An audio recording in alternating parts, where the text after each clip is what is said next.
कभी सोचा है कि एक बहुत लंबी, मीलों तक फैली मालगाड़ी, वो एक सिंगल यूनिट की तरह कैसे काम करती है? आज हम उसी टेक्नोलॉजी की बात करेंगे जो इन लोहे के जायंट्स को, आप कह सकते हैं, एक दिमाग देती है। चलिए देखते हैं कि ये सब होता कैसे है। तो आज की हमारी चर्चा 5 हिस्सों में चलेगी। सबसे पहले देखेंगे कि आखिर प्रॉब्लम क्या थी, फिर बात करेंगे इसके वायरलेस सॉल्यूशन की। उसके बाद हम इस सिस्टम के एनाटॉमी को समझेंगे, देखेंगे कि लोकोमोटिव्स आपस में लिंक कैसे होते हैं और आखिर में इससे हमारी रेलें ज़्यादा स्मार्ट और सेफ कैसे बन रही हैं। तो चलिए सबसे पहले उस असल प्रॉब्लम को समझते हैं जिसे सॉल्व करने की जरूरत थी। जरा सोचिए, एक ट्रेन जो 1 मील से भी लंबी है, एक इंजन सबसे आगे है और दूसरा कहीं बीच में या सबसे पीछे लगा है। अब इन दोनों के बीच कोई फिजिकल कनेक्शन, कोई तार नहीं है। तो सवाल यह है कि जो ड्राइवर सबसे आगे बैठा है वो मीलों दूर पीछे वाले इंजन को कंट्रोल कैसे करता है? अच्छा, पुराने ज़माने में इसके 2 ही तरीके थे। या तो पूरी ट्रेन में लंबी लंबी केबल बिछाओ, जो आप समझ सकते हैं बहुत अव्यावहारिक था और टूट भी जाती थी, या फिर हर रिमोट इंजन में एक अलग क्रू मेंबर बिठाओ। अब दोनों ही तरीकों में दिक्कत थी। एक तो खर्चीला बहुत था और ऊपर से इंसानी गलती की गुंजाइश भी बनी रहती थी। और बस यहीं पर एंट्री होती है एक ऐसी टेक्नोलॉजी की जो इस पूरी प्रॉब्लम को ही बदल देती है। इसका नाम है DPWCS, यानी distributed power wireless control system. अब ये नाम थोड़ा टेक्निकल है, पर इसका काम बहुत सिंपल है। ये एक ऐसा वायरलेस सिस्टम है जो ट्रेन के सभी इंजनों को रेडियो वेव्स के जरिए कनेक्ट कर देता है। नतीजा, सारे इंजन बिना किसी तार या एक्स्ट्रा क्रू के एक टीम की तरह काम करते हैं। और इस सिस्टम की सबसे बड़ी खूबी है ऑटोमेशन।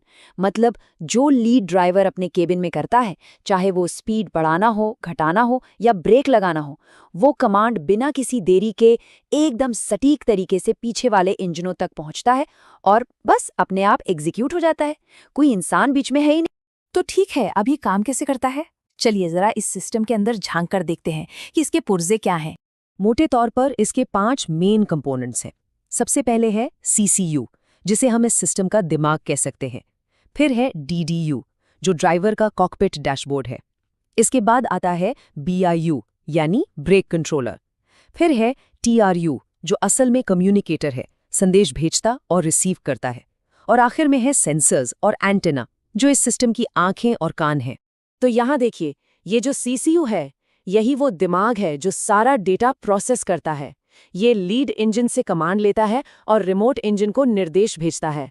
और इसके साथ में ये है DDU, मतलब वो स्क्रीन जहां ड्राइवर को सब कुछ दिखता है और वो यहीं से पूरे सिस्टम को कंट्रोल करता है।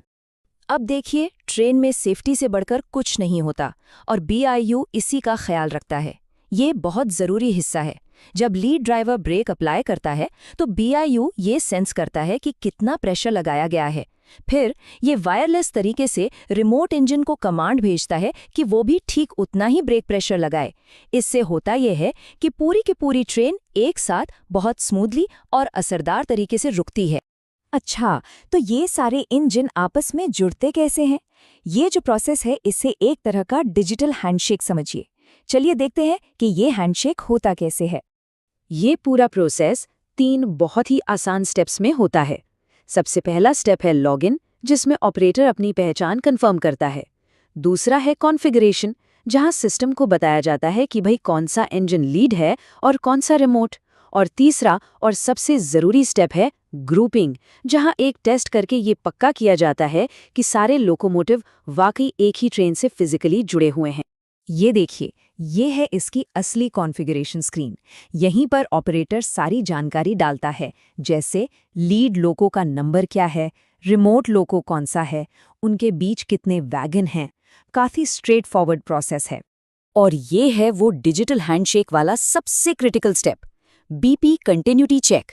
यहाँ सिस्टम ऑपरेटर को ब्रेक लगाने को कहता है।